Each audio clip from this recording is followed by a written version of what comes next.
அனைவருக்கும் வணக்கம். இன்றைக்கு ஒர்க் பிளேஸ் கம்யூனிகேஷனுடைய சாப்டரை பார்க்க போகிறோம். இன்றைக்கு பார்க்க போகிற chapter principle of effective interactive கம்யூனிகேஷனில் எப்படி எஃபெக்டிவாக எப்படி இன்டராக்டிவாக கம்யூனிகேட் பண்ணுறது, அதனுடைய பிரின்சிபல் தத்துவங்கள் என்ன அப்படின்னு சொல்லி பார்க்க போகிறோம். அதில் பார்க்க போகிற தலைப்புகளை இருக்கா பார்ப்போம். முதலாவது எஃபெக்டிவ் கம்யூனிகேஷன் என்று சொன்னால் என்ன அப்படின்னு சொல்லி பார்க்க போகிறோம். எஃபெக்டிவ் கம்யூனிகேஷனில் இருக்கிற பிரின்சிபல்ஸ் என்னன்னு சொல்லி பார்க்க போகிறோம். பெனிஃபிட், எஃபெக்டிவ் கம்யூனிகேஷனால் ஏற்படுகின்ற பெனிஃபிட் என்ன அப்படின்னு சொல்லி பார்க்க போகிறோம். இன்டராக்டிவ் அப்படின்னு சொன்னால் என்ன அப்படின்னு சொல்லி பார்க்க போகிறோம். ஒரு இன்டராக்டிவ் கம்யூனிகேஷனுக்குரிய உதாரணங்கள் பார்க்க போகிறோம். சரி, அடுத்தது டிஸ்கிரைப் த எஃபெக்டிவ் கம்யூனிகேஷனை பற்றி டிஸ்கிரைப் பண்ண போகிறோம். எஃபெக்டிவ் கம்யூனிகேஷனில் இருக்கிற பிரின்சிபலை பற்றி பார்க்க போகிறோம். எஃபெக்டிவ் கம்யூனிகேஷனால் இருக்கிற அட்வான்டேஜ்களை பார்க்க போகிறோம். இன்டராக்டிவ் கம்யூனிகேஷனை எக்ஸாம்பிள்ஸோட விளங்கப்படுத்த போகிறோம். சரி, நாங்கள் இன்றைக்கு பார்க்க போகிற முதலாவது எஃபெக்டிவ் கம்யூனிகேஷன். எஃபெக்டிவ் கம்யூனிகேஷன் என்று சொன்னால் என்ன அப்படின்னு சொன்னால், ஒரு மெசேஜை நீங்கள் சென்ட் பண்ணுறீங்க. நீங்கள் என்னத்தை யோசித்து அந்த மெசேஜை சென்ட் பண்ணினீங்களோ அந்த விஷயத்தை ரிசீவர் சரியான முறையில் புரிஞ்சு கொள்ள வேணும். இப்போ உதாரணத்துக்கு நீங்கள் ஒரு மெசேஜ் அனுப்பினீங்கன்னு சொன்னால் ரிசீவர் அதை சரியாக புரிஞ்சு கொள்ள வேணும். உங்களுடைய மெசேஜை அவர் சரியான முறையில் புரிந்து கொண்டார் அப்படின்னு சொன்னால் நீங்கள் எஃபெக்டிவாக கம்யூனிகேட் பண்ணியிருக்கிறீங்கன்னு சொல்லி அர்த்தம். அப்போ எஃபெக்டிவ் கம்யூனிகேஷன் அப்படின்னு சொன்னால் இதுதான் அதுக்குரிய விளக்கம். அப்போ எஃபெக்டிவ் கம்யூனிகேஷன் இல்லாத கம்யூனிகேஷன் எப்படி இருக்குமன்றதன் மூலம் உங்களுக்கு இன்னும் இலகுவாக விளங்கும். உதாரணத்துக்கு நீங்கள் ஒரு மெசேஜை நீங்கள் உங்களுக்கு கீழே வேலை செய்கிற ஆட்களுக்கு கொடுக்குறீங்க, அதை அவர் விளங்கி கொள்ளவில்லை அப்படின்னு சொன்னால் அது நாட் எஃபெக்டிவ் கம்யூனிகேஷன். ஒரு உதாரணம் பார்ப்போம், வரலாற்றில் நடந்த ஒரு உதாரணம் ஒன்று பார்ப்போம். உங்களுக்கு தெரிஞ்சிக்கும், பிரான்ஸில் இருக்கிற ஒரு மிகப்பெரிய சக்கரவர்த்தி, அவருக்கு பேர் நெப்போலியன் அல்லது நெப்போலியன் பெனாபாட் அப்படின்னு சொல்லுவோம். நெப்போலியனை தான் உலகத்தில் சிறந்த வீரர்களில் ஒருவராக நெப்போலியன் கருதப்படுகிறார். நெப்போலியன் இறுதி நாட்களில் அவர் பிரித்தானிய அரசாங்கத்தால் தோற்கடிக்கப்பட்டு அவர் சிறையில் அடைக்கப்படுகின்றார். அந்த இறுதி போர்வை நாங்கள் சொல்லுவோம் ஓட்டலு என்ற இடத்துல தான் அந்த போர் நடந்தது. அப்போ ஓட்டலுவில் அவர் தன்னுடைய படைகளோடு தங்கியிருக்கும் பொழுது தன்னுடைய கூடாரத்தில் அவர் உறங்கி கொண்டிருக்கிறார். அப்போ கூடாரத்தில் உறங்கி கொண்டிருந்துட்டு அடுத்த நாள் காலமே எழும்பும் பொழுது நெப்போலியனுக்கு காய்ச்சல், சரியான இருமலும். அப்போ அவர் என்ன செய்கிறாருன்னு சொன்னால் தன்னுடைய போர் திட்டங்களை அந்த காய்ச்சல் இருமலூடாக தன்னுடைய தளபதிகளுக்கு விளங்கப்படுத்துகிறார். அப்போ அவருடைய சுகையினம் காரணமாக அவர் சொல்ல வந்த விஷயங்கள் பலவற்றை சொல்லாமல் விடுறார். அன்று நடந்த போரின் பிற்பகுதியில் நெப்போலியனுடைய படைகள் தோற்கடிக்கப்படுகிறது. நெப்போலியனும் கைது செய்யப்படுகின்றார். அப்போ ஏன் நெப்போலியன் தோற்றார் அப்படின்றத ஆராய்ச்சியாளர்கள் ஆராய்ச்சி செய்து பார்க்கும் பொழுது நெப்போலியன் சொன்ன போர் திட்டத்தை அவர்களுடைய தளபதிகள் சரியான முறையில் விளங்கி கொள்ளவில்லை. அப்போ இதைத்தான் நாங்கள் என்னத்துக்கு உதாரணமாக சொல்கிறோம் அப்படின்னு சொன்னால், எஃபெக்டிவ் கம்யூனிகேஷன் இல்லாத ஒரு கம்யூனிகேஷனை செய்திருக்கிறார். அப்போ அதனால் என்ன நடந்தது, அவருக்கு தோல்விகள் ஏற்பட்டது. அப்போ இதுதான் எஃபெக்டிவ் கம்யூனிகேஷனுடைய முக்கியத்துவம். அப்போ நெப்போலியன் சரியான முறையில் அல்லது எஃபெக்டிவாக கம்யூனிகேட் பண்ணியிருந்தார்ன்னு சொன்னால் அந்த போரிலே அவர் வென்றிருப்பார். அவரால் எஃபெக்டிவாக கம்யூனிகேஷன் செய்ய முடியாத காரணத்தால் தளபதிகளுக்கு அவருடைய திட்டம் சரியாக விளங்கலை, அந்த திட்டத்தினுடைய நுட்பங்கள் தளபதிகள் மேற்கு விளங்கலை, அதனால் போர் தோல்வியில் முடிஞ்சது. அப்போ இதுதான் எஃபெக்டிவ் கம்யூனிகேஷனுக்குரிய ஒரு நல்ல ஒரு உதாரணம். அடுத்த தலையங்கத்தை பார்ப்போம். ஒரு எஃபெக்டிவ் கம்யூனிகேஷனுடைய அடிப்படை தத்துவங்கள், பிரின்சிபல்ஸ் என்ன அப்படின்னு சொல்லி பார்ப்போம். அப்போ முதலாவது பார்த்தீங்கன்னு சொன்னால் வெரி பேசிக்கானது. நீங்கள் ஒரு கம்யூனிகேஷன் அல்லது ஒரு தொடர்பாடலை நீங்கள் மேற்கொள்ள போகிறீங்கன்னு சொன்னால் நீங்கள் ஃப்ரெண்ட்லியாக இருக்க வேணும்.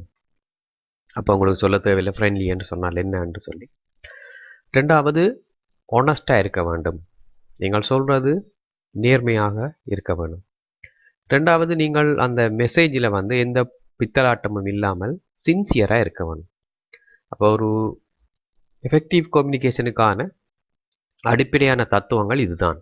அப்போ 3 பேசிக்கான தத்துவங்கள் என்ன, ஃப்ரெண்ட்லி, ஆனஸ்ட் சின்சியர். அடுத்தது பார்த்தீங்கன்னு சொன்னால் ஒரு கம்யூனிகேஷனுடைய பேசிக் பிரின்சிபல் என்ன அப்படின்னு சொல்லி நாங்கள் அடுத்த ஸ்லைட்ஸில் பார்ப்போம். அப்போ அதில் முதலாவது பார்த்தீங்கன்னு சொன்னால் நோ யுவர் ஆடியன்ஸ். நீங்கள் யாருக்கு அல்லது யாரிடையே உங்களுடைய கம்யூனிகேஷனை மேற்கொள்ள போகிறீங்கள் அப்படின்றத உங்களுக்கு முதலே தெரிஞ்சிருக்க வேணும். அப்போ அது வந்து முதலாவது விஷயமாக கருதப்படும். உதாரணத்துக்கு நீங்கள் பாடசாலை எடுத்துக்கொண்டீங்கள் என்று சொன்னால் பாடசாலையில் 3 வகையான ஆடியன்ஸாக பெரும்பாலும் பிரிக்கணும். ஒன்று வந்து பிரைமரி ஆடியன்ஸ், அடுத்தது வந்து செகண்டரி ஆடியன்ஸ், அடுத்தது வந்து அட்வான்ஸ் ஆடியன்ஸ். இப்போ உதாரணத்துக்கு பிரைமரி டீச்சர் வந்து பிரைமரி ஸ்டூடெண்ட்ஸுக்கு எப்படி படிப்பிப்பான்னு பார்த்தீங்கன்னு சொன்னால் பெரும்பாலும் ஒரு பாடலை வந்து அந்த ஆசிரியை தானும் நடனம் ஆடிக்கொண்டே அபிநயங்கள் பிடிச்சு கொண்டே படிப்பிச்சு காட்டுவார். அப்போ எதுக்குரிய காரணம் என்ன அப்படின்னு சொன்னால் குழந்தை பிள்ளைகளுக்கு நாங்கள் அப்படி தான் படிப்பிக்க வேணும். இதே வந்து அட்வான்ஸ் ஆடியன்ஸுக்கு வந்து அதே டீச்சர் பாடசாலையில் படிப்பிக்கும் பொழுது ஆடிக்கொண்டும் பாடிக்கொண்டும் படிப்பிக்க இயலாது. ஏன்னு சொன்னால் அட்வான்ஸ் லெவல் ஸ்டூடெண்ட்ஸினுடைய படிப்பித்தல் அல்லது கற்பித்தல் முறை என்பது வேறுபடும். அப்போ முதலாவது நீங்கள் யாருக்கு என்ன கம்யூனிகேஷனை செய்ய போகிறீங்களா அப்படின்றது உங்களுக்கு மிகவும் துல்லியமாக தெரிஞ்சிருக்க வேணும். அப்போ முதலாவது பிரின்சிபல் நோ யுவர் ஆடியன்ஸ். ரெண்டாவது பார்த்தீங்கன்னு சொன்னால் நோ யுவர் பர்பஸ். குறித்த கம்யூனிகேஷனை என்ன நோக்கத்துக்காக நீங்கள் செய்கிறீங்கள், என்ன இன்ஃபர்மேஷனை அவர்களுக்கு நீங்கள் வழங்குறீங்கள் என்றதை வந்து உங்களுக்கு தெளிவாக தெரிஞ்சிருக்க வேணும். அப்போ ரெண்டாவது பர்பஸ் வந்து உங்களுக்கு தெரிஞ்சிருக்கணும். மூன்றாவது நோ யுவர் டாபிக். என்ன தலையங்கத்துக்கு கீழே நீங்கள் பேச போகிறீங்கள், அது சம்பந்தமான ஃபேக்ட்டுகள் என்ன, அது அங்கே என்னென்ன டீட்டெயிலில் வந்து நீங்கள் கலெக்ட் பண்ணுவீங்கள், இந்த விடயங்களை எல்லாம் நீங்கள் நோ யுவர் டாபிக்ன்றதுகளை கட்டாயமாக தெரிஞ்சு வச்சிருக்க வேணும். அடுத்தது பார்த்தீங்கன்னு சொன்னால் ஒரு கம்யூனிகேஷன் செய்யும் பொழுது மிக முக்கியமானது ஆன்டிசிபேட் ஆப்ஜெக்ஷன். அப்போ நீங்கள் சொல்கிறதையெல்லாம் கேட்பினம் மற்றவர்கள்ன்றதை வந்து நீங்கள் யோசிக்கக்கூடாது. ஆப்ஜெக்ஷன் கட்டாயமாக வரும். அப்போ ஆப்ஜெக்ஷனுக்குரிய பிரதானமான காரணம் என்ன அப்படின்னு பார்த்தீங்கன்னு சொன்னால் மிஸ் அண்டர்ஸ்டாண்டிங். நீங்கள் சொல்ல வர விஷயங்களை சிலர் தெளிவாக புரிஞ்சு கொள்ளவில்லை அப்படின்னு சொன்னால் அங்கே ஆப்ஜெக்ஷன்ஸ்கள் வரும். அப்போ நீங்கள் என்னென்ன ஆப்ஜெக்ஷன் வரும்ன்றதை முதலே யோசித்து கொண்டு நீங்கள் அதுக்கேற்ற மாதிரி உங்களோட கம்யூனிகேஷனை ப்ரிப்பேர் பண்ண வேணும். அடுத்த பார்த்தீங்கன்னு சொன்னால் ப்ரெசன்ட் ஏ ரவுண்ட் பிக்சர் அப்படின்னு சொல்லப்படுது. ப்ரெசன்ட் ஏ ரவுண்ட் பிக்சர் அப்படின்னு சொல்லும் பொழுது 2 பார்ட்டிஸ், அதாவது வந்து சென்டரும் ரிசீவரும் அந்த கம்யூனிகேஷனால் பெனிஃபிட் அடைஞ்சிருக்க வேணும். அப்போ அது வந்து மிக முக்கியமான கருதுகளாக இருக்கிறது. அதை பார்த்தீங்கன்னு சொன்னால் அச்சீவ் கிரெடிட்டிபிலிட்டி வித் யுவர் ஆடியன்ஸ். அந்த விஷயம் என்ன அப்படின்னு பார்த்தீங்கன்னு சொன்னால் எப்படி நீங்கள் கிரெடிட்டிபிலிட்டியை வந்து நீங்கள் அச்சீவ் பண்ணுறது அப்படின்னு சொன்னால் நீங்கள் சரியான எவிடென்ஸுகளை வந்து சப்மிட் பண்ண வேண்டும். உதாரணத்துக்கு ஸ்டேட்டிக்கான தகவல்கள் வழங்கணும், டெஸ்டிமோனியல்ஸை வந்து வழங்கணும், எவிடென்ஸில் வழங்கணும். இப்படியான மூலம் வந்து நீங்கள் உங்களுடைய கம்யூனிகேஷனை பலப்படுத்தி கொள்ள முடியும். அடுத்தது பார்த்தீங்கன்னு சொன்னால் follow through on what you say. நீங்கள் என்ன சொன்னீங்களோ அதை வந்து பின்பற்ற வேணும். அப்போ இதில் மிக முக்கியமானது நீங்கள் ஒரு கம்யூனிகேஷனை செய்யும் பொழுது சில வேளைகளில் நீங்கள் ஏதாவது வாக்குறுதிகள் ப்ராமிஸ்களை வந்து செய்ய வேண்டி இருக்கு. உங்களால் செய்ய முடியாத விடயங்களை நீங்கள் வாக்குறுதிகளாக எந்த காலத்திலேயுமே நீங்கள் கொடுக்கக்கூடாது. எஸ்பெஷலி வந்து ஒரு சட்ட ரீதியான மாற்றங்கள் அல்லது ஆர்கனைசேஷனுடைய பாலிசி ப்ரொசீஜர் சம்பந்தமான விடயங்களில் வந்து நீங்கள் மிக அவதானமாக வாக்குறுதிகளை வழங்க வேணும். சில வேளைகளில் நீங்கள் கொடுத்த வாக்குறுதிகளை உங்களால் நிறைவேற்ற முடியாமல் போச்சு அப்படின்னு சொன்னால் அங்கே எஃபெக்டிவ் கம்யூனிகேஷன் என்ற கன்செப்டே உடைபட்டு போடும். அடுத்தது பார்த்தீங்கன்னு சொன்னால் communicate little at a time then check the listener understand. உதாரணத்துக்கு பார்த்தீங்கன்னு சொன்னால் ரிசீவர் அல்லது லிசனர் நீங்கள் சொன்ன விஷயத்தை புரிஞ்சு கொண்டாரா அப்படின்றத வந்து நீங்கள் கன்ஃபார்ம் பண்ணிக்கொள்ளணும். அப்போ அதுக்காக அவையில் என்ன செய்யணும் அப்படின்னு சொன்னால் உங்களுடைய உதாரணத்துக்கு நீங்கள் ஒரு ஸ்பீச் அல்லது ஒரு லெக்சரை வந்து டெலிவர் பண்ணுறீங்களான்னு சொன்னால் போஸ்ட் பண்ணி கொஸ்டின்ஸை வந்து ஆஸ்க் கேளுங்க. அப்போ அதுக்கு வந்து அதாவது வந்து லிசனர் வந்து என்ன பதில் சொல்கிறாருன்றதை வச்சுக்கொண்டு நீங்கள் கன்ஃபார்ம் பண்ணிக்கொள்ளலாம் நீங்கள் சொன்ன விஷயம் வந்து அங்கே தெளிவாக விளங்கி கொள்ளப்பட்டதாண்டு. அதே மாதிரி லிசனருக்கும் வந்து நீங்கள் ஒரு ஆப்பர்ச்சுனிட்டியை வழங்கணும், கேள்விகளை கேட்கறதுக்கும் ஒரு ஆப்பர்ச்சுனிட்டியை வந்து நீங்கள் வழங்க வேணும். அப்போ இவ்வளவும் வந்து நீங்கள் பேசிக் கம்யூனிகேஷன் வந்து செய்யும் பொழுது எஃபெக்டிவாக இருக்க வேணும்னு சொன்னால் இவ்வளவு பிரின்சிபலை நீங்கள் பின்பற்ற வேணும். அப்படி பின்பற்றாமல் இருந்தீங்கன்னு சொன்னால் அந்த கம்யூனிகேஷன் வந்து எஃபெக்டிவாக இருக்காது. அடுத்த தலையங்கம் பார்த்தீங்கன்னு சொன்னால் benefit of effective communication. Effective கம்யூனிகேஷனால் என்ன நன்மைகள்னு சொன்னால் பார்ப்போம், நன்மைகளை பார்க்க போகிறோம். அப்போ அதில் முதலாவது வந்து குயிக்க ப்ராப்ளம் சால்விங். பிரச்சனைகளை தீர்க்கிறது வந்து மிகவும் வேகமாக இருக்கும். அதுக்குரிய பிரதானமான காரணம் எஃபெக்டிவ் கம்யூனிகேஷன் அப்படின்னு சொல்லும் பொழுது அங்கே மக்கள் அல்லது நீங்கள் சொன்ன ரிசீவர் வந்து நீங்கள் சொன்னதை தெளிவாக புரிந்து வைத்திருப்பார். ஆகவே பிரச்சனையை வந்து மிகவும் இலகுவாக தீர்க்கலாம். பிரச்சனைகள் உருவாகிறதனுடைய பிரதானமான காரணமே வந்து மிஸ் அண்டர்ஸ்டாண்டிங். நீங்கள் ஒன்று சொல்ல அவர் ஒன்றை புரிஞ்சு வச்சு கொள்வது, இதுகளை தான் வந்து மிஸ் அண்டர்ஸ்டாண்டிங்னு சொல்லுவோம். ரெண்டாவது பார்த்தீங்கன்னு சொன்னால் டிசிஷன் மேக்கிங் வந்து ஸ்ட்ராங்காக இருக்கும். அப்போ ஒரு எஃபெக்டிவ் கம்யூனிகேஷனுடைய ரெண்டாவது பெனிஃபிட் வந்து டிசிஷன் மேக்கிங்கை வந்து ஸ்ட்ராங் ஆக்கும். மூன்றாவது பார்த்தீங்கன்னு சொன்னால் இன்க்ரீஸ் ப்ரொடக்டிவிட்டி. ஒரு நிறுவனமோ அல்லது ஒரு ஆர்கனைசேஷன்லேயோ வந்து ப்ரொடக்டிவிட்டி அதிகமாக இருக்கும். எப்படி ப்ரொடக்டிவிட்டி அதிகமாக இருக்கும்? எங்கெல்லாம் நல்ல பெஸ்ட்டான டிசிஷன் மேக் பண்ணப்படுதோ, எங்கெல்லாம் ப்ராப்ளங்கள் சால்வ் பண்ணப்படுதோ அந்த நிறுவனம் அல்லது அந்த ஆர்கனைசேஷனில் மிகவும் வினைத்திறனான செயல்பாடு காணப்படும். அப்போ அதனால் ப்ரொடக்டிவிட்டி வந்து அது அதிகரிக்கும். அடுத்தது பார்த்தீங்கன்னு சொன்னால் ஸ்ட்ராங்கர் பிஸ்னஸ் ரிலேஷன்ஷிப். உதாரணத்துக்கு கஸ்டமருக்கும் பிஸ்னஸுக்கும் இடையில் ஸ்ட்ராங்கான ரிலேஷன்ஷிப் இருக்கும், அல்லது கஸ்டமருக்கும் இன்னொரு பிஸ்னஸுக்கு இடையில் ஸ்ட்ராங்கான ரிலேஷன்ஷிப் இருக்கும். அப்போ அதுக்குரிய காரணம் அங்கே வந்து நீங்கள் உதாரணத்துக்கு குறிப்பிட்ட பாயிண்டில் ஒன்று பார்த்தீங்கன்னு சொன்னால் பொய்யான வாக்குறுதிகள் வழங்க மாட்டீங்கள். இதன் மூலம் ரிலேஷன்ஷிப் எல்லாம் ஸ்ட்ராங் ஆகும். அடுத்தது பார்த்தீங்கன்னு சொன்னால் ஸ்டெடி ஒர்க் ஃப்ளோ வந்து ஸ்டெடியாக இருக்கும்.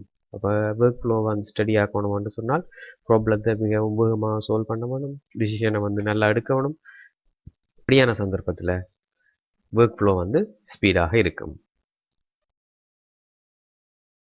சரி, நாங்கள் அடுத்த ஸ்லைட்ஸுக்கு போவோம். What is interactive communication? Interactive communication அப்படின்னு சொன்னால் என்ன என்று பார்த்தால், உதாரணத்துக்கு 2 பார்ட்டி இருக்கும் ஒரு கம்யூனிகேஷனில். ஒன்று வந்து சென்டர், ரிசீவர். 2 பேரையும் வந்து மெசேஜை வந்து பாஸ் பண்ணக்கூடிய மாதிரி இருக்கணும். உதாரணத்துக்கு வழக்கமாக சென்டர் எப்போவுமே மெசேஜை சென்ட் பண்ணி கொண்டிருப்பார், ரிசீவர் எப்போவுமே ரிசீவ் பண்ணி கொண்டிருப்பார். இது வந்து இன்டராக்டிவ் கம்யூனிகேஷன் இல்லை. சென்டரும் மெசேஜை சென்ட் பண்ணணும், ரிசீவரும் தன்னுடைய ஃபீட்பேக்கை குடிக்கணும். இப்படி போத் பார்ட்டிஸ் கம்யூனிகேட், 2 பார்ட்டியும் வந்து கம்யூனிகேட் செய்தால் அதை வந்து நாங்கள் இன்டராக்டிவ் கம்யூனிகேஷன் அப்படின்னு சொல்லுவோம். அல்லது இந்த இன்டராக்டிவ் கம்யூனிகேஷனை வெரி சிம்பிளாக புரிஞ்சு கொள்றான்னு சொன்னால் 2-வே கம்யூனிகேஷன். ஒருக்கா சென்டர் சென்ட் பண்ணுவார், ரிசீவர் ரிசீவ் பண்ணுவார். இப்போ ரிசீவர் வந்து சென்டர் என்ற ரோலை இப்போ எடுத்துக்கொண்டு அவர் மெசேஜை சென்ட் பண்ணுவார். இப்போ சென்டர் ரிசீவராக மாறி அவருடைய மெசேஜை வந்து ரிசீவ் பண்ணுவார். அப்போ இப்படியான ஒரு கம்யூனிகேஷன் ப்ராசஸை தான் நாங்கள் சொல்லுவோம் இன்டராக்டிவ் கம்யூனிகேஷன். இன்டராக்டிவ் கம்யூனிகேஷன்லேயே இருக்கிற மிகவும் முக்கியமான விஷயம் என்ன அப்படின்னு பார்த்தீங்கன்னு சொன்னால் ஃபீட்பேக். ஃபீட்பேக் அப்படின்றது ஒரு கம்யூனிகேஷனை வந்து அல்லது தந்து கொண்டிருக்கின்ற கம்யூனிகேஷனை வந்து ஆல்டர் பண்ணுவதற்கு உதவும். அதே மாதிரி ரிசீவர் என்னத்தை நினைக்கிறார் அல்லது ரிசீவர் எப்படியெல்லாம் யோசிக்கிறார்ன்றதை சென்டர் புரிஞ்சு கொள்றதுக்கும், அல்லது ரிசீவர் வந்து சொன்ன மெசேஜை வந்து அண்டர்ஸ்டாண்ட் பண்ணி கொண்டதை புரிஞ்சு கொள்றதுக்கும் ஃபீட்பேக் வந்து ஒரு மிக முக்கியமான இடத்துல இருக்குது. அதே மாதிரி ஃபீட்பேக்கினுடைய இன்னொரு நன்மை, ஃபீட்பேக் தான் வந்து இன்டராக்டிவ் கம்யூனிகேஷனை உருவாக்குது. அடுத்தது பார்த்தீங்கன்னு சொன்னால் இன்டராக்டிவ் கம்யூனிகேஷனுக்குரிய உதாரணம் பார்த்தீங்கன்னு சொன்னால் ஆன்லைன் பிளாக்ஸ், MSN, ICQ எல்லாம் போட்டிருக்கணும். உதாரணத்துக்கு ஆன்லைன் பிளாக்ல வந்து பார்த்தீங்கன்னு சொன்னால் ஃபீட்பேக் எழுதுறதுக்கு அல்லது கமெண்ட்ஸ் எழுதுறதுக்கு வந்து ஒரு இடைவெளி இருக்கும். இதே வந்து பார்த்தீங்கன்னு சொன்னால் ஒரு பத்திரிகைகள், உதாரணத்துக்கு பிரிண்டட் பேப்பர்ஸில் வந்து நியூஸ் பேப்பர்ஸில் பார்த்தீங்கன்னு சொன்னால் நீங்கள் உடனடியாக அந்த கமெண்ட்களை கொடுக்க முடியாது. ஆனால் நீங்கள் ஒரு பிளாக்கில் எழுதுனீங்கள் அப்படின்னு சொன்னால் என்ன, உங்களால் உடனடியாக கமெண்ட்களை கொடுக்க இயலும். அப்போ பார்த்தீங்கன்னு சொன்னால் சென்டர் வந்து ஒரு நியூஸை வந்து அப்லோட் பண்ணுற, ரிசீவர் அல்லது அதை பார்த்தவர் வந்து உடனடியாக அதுக்கு பதில் கமெண்ட்டை வந்து போடுறார். அப்போ இது வந்து என்னவாக கருதப்படும் அப்படின்னு சொன்னால் இன்டராக்டிவ் கம்யூனிகேஷன் வந்து கருதப்படும். அப்போ இன்டராக்டிவ் கம்யூனிகேஷனை உதாரணத்துக்கு ஃபேஸ்புக்கும் வச்சிருக்குது. உதாரணத்துக்கு நீங்கள் ஒரு ஃபோட்டோவை போட்டிங்கன்னு சொன்னால் உங்களுடைய ஃப்ரெண்ட் லிஸ்ட்டில் இருக்கிற நபர்கள் எல்லாருமே அந்த ஃபோட்டோவுக்கு லைக், ஷேர், கமெண்ட்டுகள் பண்ணி கொண்டிருப்பினோம். அப்போ அதன் மூலம் உங்களுக்கு ஒரு இன்டராக்ஷன் ஒன்று கிடைக்கும். அப்போ இந்த இன்டராக்டிவ் கம்யூனிகேஷன் அல்லது இன்டராக்டிவ் ஆன்லைன் மெட்டீரியல் மூலம்தான் இன்றைக்கு பார்த்தீங்கன்னு சொன்னால் சோஷியல் மீடியான்னு ஒரு விஷயம் எல்லாம் இன்றைக்கு உலகத்துக்கு கிடைச்சிருக்கு.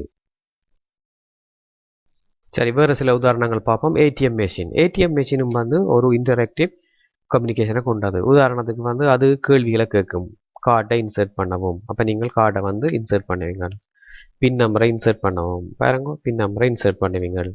உங்களுக்கு தேவையான வித்ட்ரா பண்ண போகிற தொகையை வந்து இன்சர்ட் பண்ணுவீங்களா. அப்போ பாருங்க மெஷினும் வந்து மெஷினும் வந்து மெசேஜை சென்ட் பண்ணும், அதுக்கு பதிலாக நீங்களும் வந்து மெசேஜை கொடுத்து கொண்டு இருப்பீங்களா. அப்போ இந்த சுச்சுவேஷனில் வந்து ஏடிஎம் மெஷின் வந்து ஒரு இன்டராக்டிவ் கம்யூனிகேஷன் உதாரணமாக கருதப்படும்.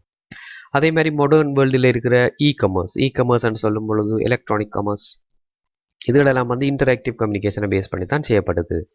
இப்போ உதாரணத்துக்கு பார்த்தீங்கன்னு சொன்னால் ஈபே, அமேசான், அதே மாதிரி இலங்கையில் பயன்படுத்தப்படுகின்ற டராஸ் இதுகளெல்லாம் வந்து இ-கமர்ஸ் சாஃப்ட்வேர்களாக வெப் பேஜ்களாக கருதப்படும். அப்போ இ-கமர்ஸ்ன்னு சொன்னால் 2 பேரும், உதாரணத்துக்கு அந்த இ-கமர்ஸ் செய்கிற அந்த பிஸ்னஸ் பர்சனும் கஸ்டமரும் வந்து கம்யூனிகேட் பண்ணி கொள்ளிவிடும், இன்டராக்டிவாக வேல கம்யூனிகேட் பண்ணி கொள்ளிவிடும். அடுத்தது பார்த்தீங்கன்னு சொன்னால் ஆன்லைன் கேட்டலாக்ஸ், ஷாப்பிங் கார்ட்ஸ் இதுகள் எல்லாமே வந்து ஒரு இன்டராக்டிவ் கம்யூனிகேஷனுக்குரிய உதாரணமாக கருதப்படும். அப்போ இன்றைக்கு நீங்கள் பார்த்த உதாரணங்கள் எல்லாம் இன்டராக்டிவ் கம்யூனிகேஷனுக்குரிய உதாரணம். அதே மாதிரி மாடர்ன் வேர்ல்டில் பெரும்பாலும் நிறைய இடங்களில் நீங்கள் இன்டராக்டிவ் கம்யூனிகேஷனுக்குரிய உதாரணங்களை வந்து காணக்கூடிய மாதிரி இருக்கு. சரி, நாங்கள் சாப்டர் 2 இறுதி பகுதிக்கு வந்துட்டோம். அப்போ நாங்கள் இன்றைக்கு பார்த்தது வந்து எஃபெக்டிவ் கம்யூனிகேஷன், இன்டராக்டிவ் கம்யூனிகேஷன், அதில் இருக்கிற பெனிஃபிட்டுகளை வந்து பார்த்தோம். அப்போ நாங்கள் இதோட சாப்டர் 2 வந்து முடிக்கிறோம். இந்த மெட்டீரியலோட நான் உங்களுக்கு ஒரு ஹேண்ட் அவுட்டும் வந்து அனுப்பி வைக்கிறேன். அந்த ஹேண்ட் அவுட்டில் என்ன இருக்குது அப்படின்னு பார்த்தீங்கன்னு சொன்னால் எஃபெக்டிவ் கம்யூனிகேஷன், இன்டராக்டிவ் கம்யூனிகேஷன் சம்பந்தமான விளக்கம், மேலதிக விளக்கங்களும், அதே மாதிரி 7 C's என்ற ஒரு கன்செப்டையும் வந்து நான் உங்களுக்கு எக்ஸ்பிளைன் பண்ணியிருப்பேன். 7 C. அப்போ நீங்கள் ஒருக்கா வாசிச்சுட்டு நான் அது சம்பந்தமான விளக்கங்களை அடுத்த வீடியோ லெக்சர்ஸில் உங்களுக்கு அனுப்பி வைக்கிறேன். அதுவரை உங்கள்கிட்ட இருந்து விடைபெறுறது உங்களுடைய விரிவுரையாளர் சிவாகரன். நன்றி, வணக்கம்.